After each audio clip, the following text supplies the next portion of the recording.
Anthony, you're an entomologist, so what were we looking at there? Well, we got a pond skater first, and then we got a dragonfly flying over the lake.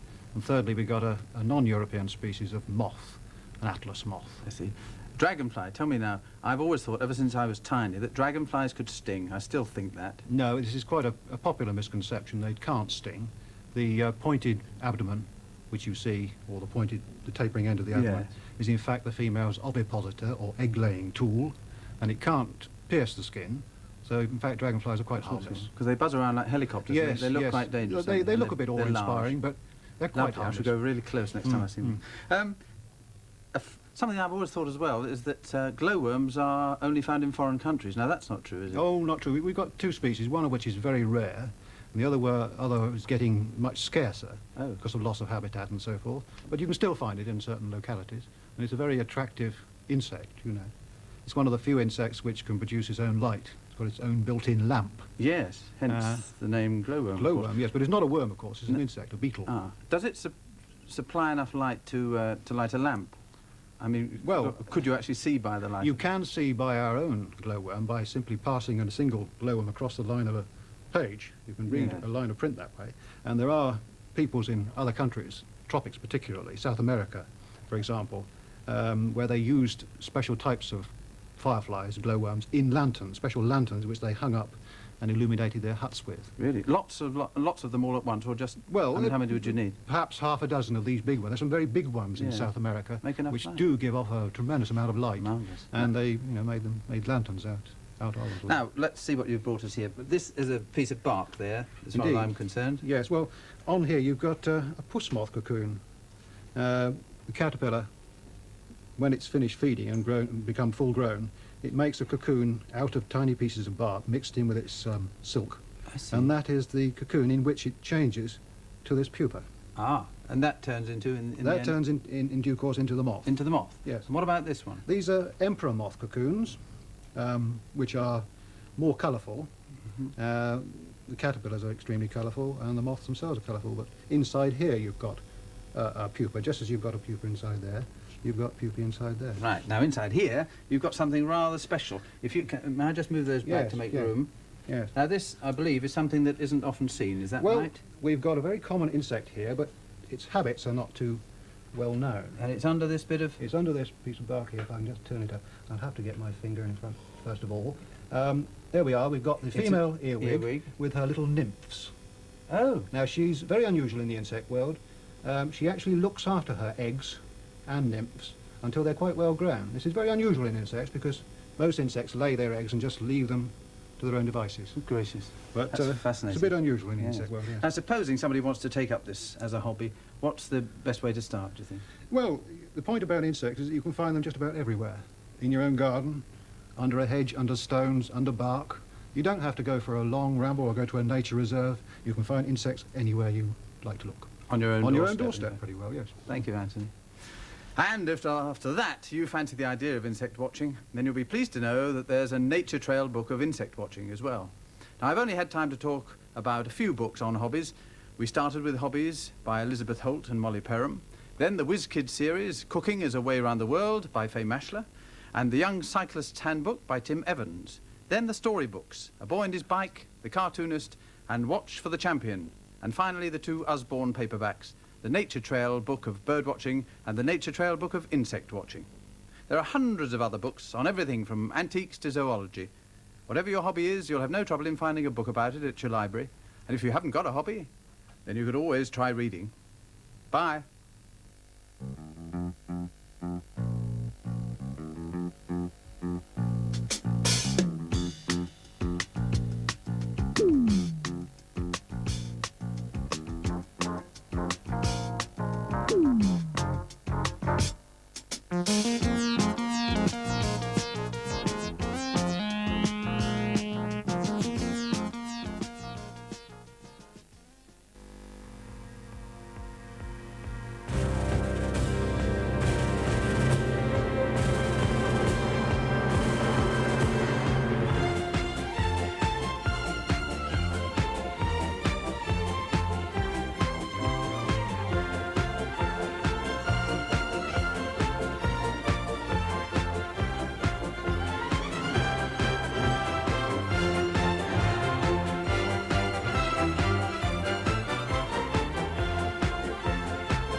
chicken pie.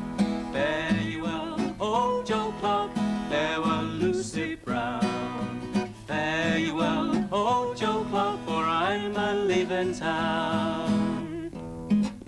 I wonder if you remember the next verse. I went down to old Joe's house to take a bite of supper. I stubbed my toe on the leg of a chair and stuck my nose in the butter. You sing that with us. Ready? I went down to old Joe's house to take a bite of supper. I stubbed my toe on the leg of a chair and stuck my nose in the butter. Fare you well, old Joe Clark, farewell, Lucy Brown. Fare you well, old Joe Clark, for I'm a-leaving town. Listen to the words of the last verse. Old Joe Clark, he had a mule. His name was Charlie Brown. And every tooth in that mule's head was 16 inches round. You sing that with us. Ready? Old Joe Clark, he had a mule. His name was Charlie Brown. And every tooth in that mule's head was 16 inches round. Fare you well, old Joe Clark, farewell, Lucy Brown. Fare you well, old Joe Clark, for I'm a-leaving town. And that's all for today. Don't forget to sort out your instruments for next week. Otherwise, you won't be able to join in with our canal music. So until then, goodbye. Goodbye.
If the sun doesn't always shine, dum dum, dum dum, just remember that you are mine, dum dum, dum dum.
Australia, and in next to no time you're dreaming of surf-washed beaches and suntan vital statistics. But there's much more to the coastline of this great landmass than flesh pots and bathing bells. In fact, to a botanist, this coast is perfect paradise, especially if you're a seaweed freak.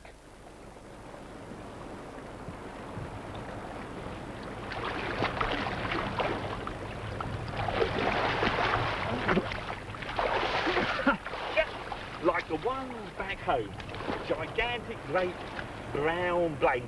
Oh, made of real tough stuff. I can hardly get the teeth into it.